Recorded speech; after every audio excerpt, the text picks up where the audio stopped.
We said we'd talk about this tonight, and for obvious reasons we are.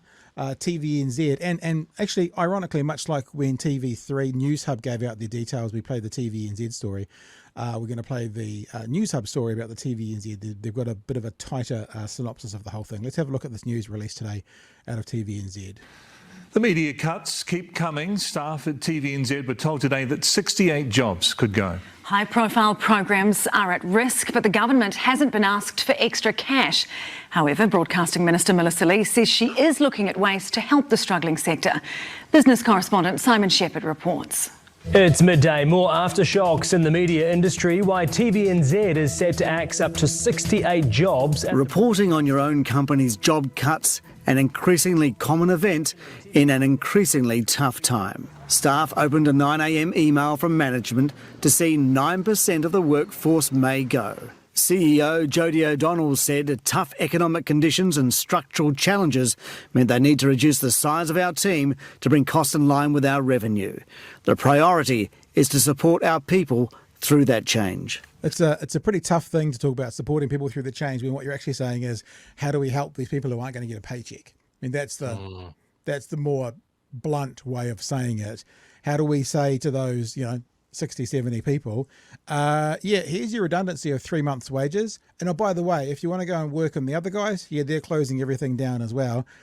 So the 3 jobs currently going at RNZ are going to be applied to by 400,000 people, something like that. So, it's a tough one. There's some really interesting things that come out about this, about the story, and like what the government has said. And there is a lot of bone. They talk. My mum used to say that, pointing the bone, like it's point the bone.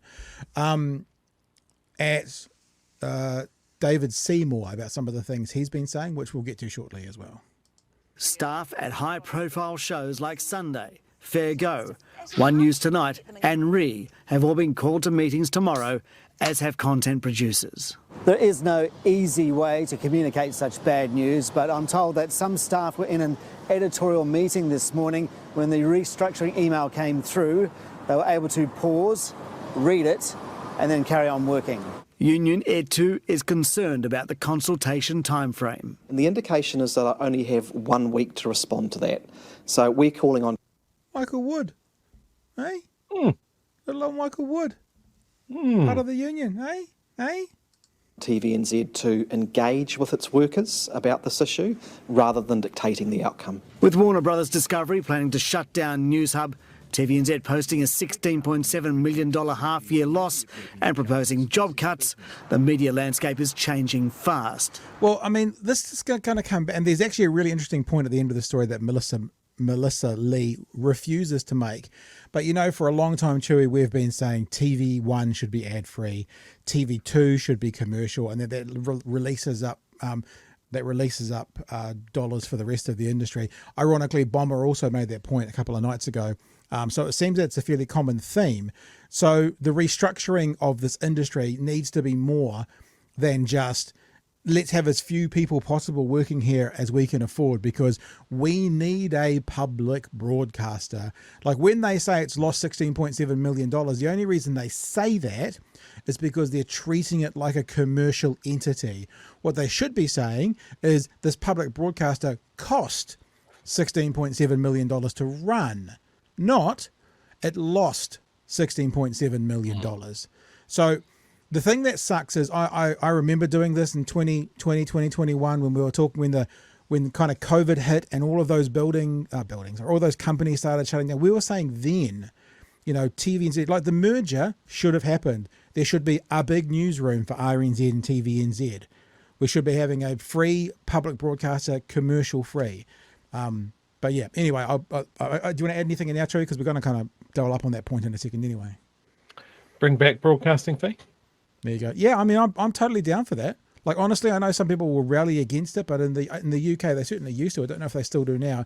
You pay X amount of dollars per year I think per they TV. do, but the Tories are really chipping away at that idea. And they're using the same arguments that we used here so many years ago. I joke about a broadcasting fee. It would not work in its previous format. But I think the idea of public funding is so important in New Zealand because we're such a small country to get quality programming, quality news gathering, and that sort of thing Yeah. is expensive. Yeah. And obviously, the traditional revenue gathering ways of advertising, we are a small market. Like, it's something that jumped out at me when my wife and I were watching. We just powered through the traders. We watched all of the British traders and the New Zealand and Australia, and it really stuck out to me that the New Zealand one's prize pool was pitifully small. And my wife was like, "Oh, far out! That's really small." And I'm like, "Yeah." So you're going to advertisers to sponsor your program and contribute to the prize pool, and they go, "Cool. How many eyeballs are you going to put me in front of?" Yeah. And you look at your survey data and you go, "Oh, this many?" And they go, "Cool. That's not a lot. We're not going to give you a lot of money." And that's the problem that TVNZ and TV3 have for their whole thing. Yeah. Yeah, no, 100%. But if you think about the broadcasting fee, I mean, if it wasn't per screen but per person, $10 per person is 5.5 million is $55 million. $10 per person. I mean, it's not a lot of money to get to that end game. $20 per piece, well, you're up over $100 million to run your public broadcasting on. I personally, I know some people are going to go, I can't afford that. I'm not going to challenge you on that, but it just seems that there is a better way to do this. Some people can afford it. That is true. And what we are looking at now is more user pays media, but there has to be a public broadcaster. There has to be a broadcaster that doesn't rely on getting eyeballs, airballs, that'll do, click-throughs and stuff to survive. They at the top of their pyramid has to be reporting the news and telling New Zealand stories. Whereas the top of any other one, at the top of the thing is make enough money to cover, right? And that has to be and should be the top of a commercial entity, because if you don't hit that top target, then the rest falls over. Every country must have a news media that tells local stories. That doesn't matter if it's only for 4% of the community, because it's not seeking eyeballs to make money, and to have an independent news media that isn't going to tell a particular story about a particular family who owns a whole bunch of childcare places with a bias because that's where the money's come from. We have to. There's no question. We have to have that. Now, the question is, how are we going to do that? And I have to be honest, it scares me that this government in particular is in charge of this transition right now. But we will see. We'll keep going on the story, eh? And it is because you've got underlying changes in consumer habits and demands and consumption patterns. You've got business models that are having to be reinvented along the way. And as a result, we know it's a really difficult time. One commentator is expecting more cuts to come and says government needs to address everything from tax to transmission to outdated media laws. They shouldn't look at things piecemeal.